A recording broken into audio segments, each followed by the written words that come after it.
In 1966, Marvel debuted its first black superhero, the Black Panther. Also in 1966, the Black Panther Party for self-defense was created. So did Stan Lee tap into the Black Panther Party's messaging and growing notoriety to create his latest hero? Or did Marvel's first black superhero give the Black Panther Party their name? Well, today we're going to talk about it. And if you like stories like this, you can find more stories like this at onemichistory.com. Also, if you'd like to support the channel, you can do so on my Buy Me Coffee, my Patreon page in the description below. Give us 5 stars on Apple Podcasts and support the YouTube channel. But without further ado, let's get started. The Black Panther, who was originally T'Challa, was first introduced in Marvel's Fantastic issue 52, dating back in July of 1966. It was created by Jack Kirby and Stan Lee, and initially the creators contemplated a different name of the Cold Tiger. It's totally possible that the Black Panther might have been inspired by the 761st Tank Battalion known as the Black Panthers, as Jack Kirby and Stan Lee both served in World War II. Or perhaps it was the Laos County Freedom Organization, a political party formed by civil rights activist Stokely Carmichael in 1965, sporting a Black Panther logo. However, the exact reason for choosing the name the Black Panther still remains unknown.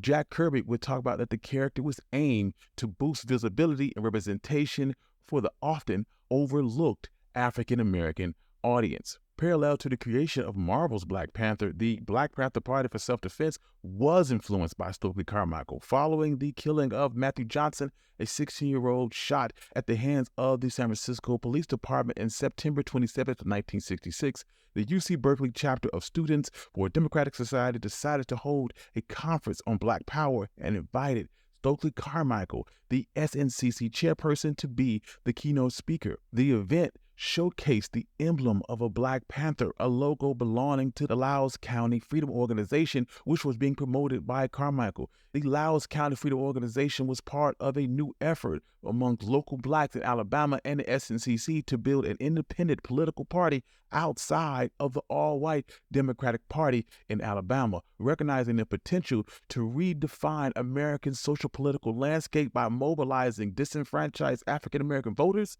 Carmichael and his team decided on a Black Panther as a symbol powerful enough to convey their values. Huey Newton was particularly intrigued by the symbol and the dominant spirit of the Black Panther. Newton would later note that I read a pamphlet about a voter registration drive in Alabama and how people in Laos County were arming themselves against establishment violence. Their political group, called the Laos County Freedom Organization, had a Black Panther for its symbol. A few days later, when Bobby Seale and I were discussing, I suggested that we use a panther for our symbol. And from there, Huey Newton and Bobby Seale established the local chapter for the Black Panther Party for self-defense. Initially, the Black Panther Party for self-defense fought to defend African-American neighborhoods from police violence. However, the scope rapidly broadened to include economic autonomy and promoting social upliftment initiatives, drawing on the ideologies of Black Power and Black nationalism that were heavily being promoted during the 1960s.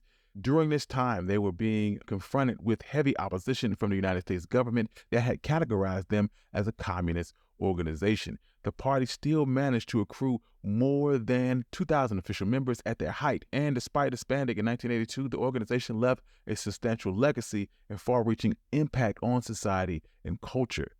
While the Black Panther Party and the Black Panther superhero emerged separately, they also emerged congruently amidst a civil rights movement during 1960s America. The Black Panther emerged as a maiden Black hero in mainstream comic books, encapsulating the rising demand for African-American representation during the movement. Concurrently, the Black Panther Party was instrumental in propagating the idea of Black is beautiful, a retort against the stereotypes of Black imagery that was dominating the American culture. Stan Lee's creations, including the X-Men and later the Black Panther, never shied away from commenting on bigotry and prejudice. He used comic books as a medium to promote discussions on racial injustice and civil rights, and contributed to a new wave of African-American superheroes in mainstream comics. In subsequent years, other Black superheroes emerged. Falcon emerged in Captain America 117 in 1969. DC's Teen Titans introduced an African-American character of Miles Duncan in 1970. 1971, Black Panther co-creator Jack Kirby introduced DC's first black superhero in the Black Racer, and in 1972 introduced us to Marvel's Luke Cage and DC's John Stewart as an African-American member of the Green Lantern Corps. Ironically enough, it was around this time that Marvel made a bid to dissociate the Black Panther from the Black Panther Party for self-defense. Marvel briefly altered the name to the Black Leopard, one of its 1972 editions of Fantastic Four. However, it quickly reverted back to the Black Panther, recognizing that the character's embodiment of law and order was neither an explicit endorsement or a disapproval of the Black Panther Party. In the end, the emergence of the Black Panther and the Black Panther Party symbolize a remarkable coincidence that binds two worlds in comic books and activism.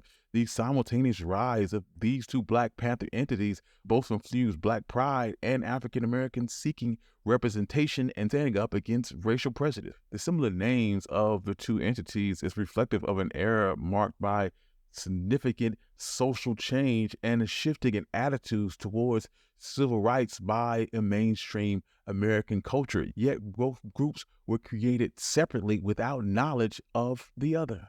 Thank you. This is Country Boy, and this has been One Mic History. Please consider listening to my other stories at onemichistory.com. If you'd like to support the channel, you can do so by buying me coffee on my Patreon page in the description below. Follow us on Apple Podcasts and check out the YouTube channel. Peace.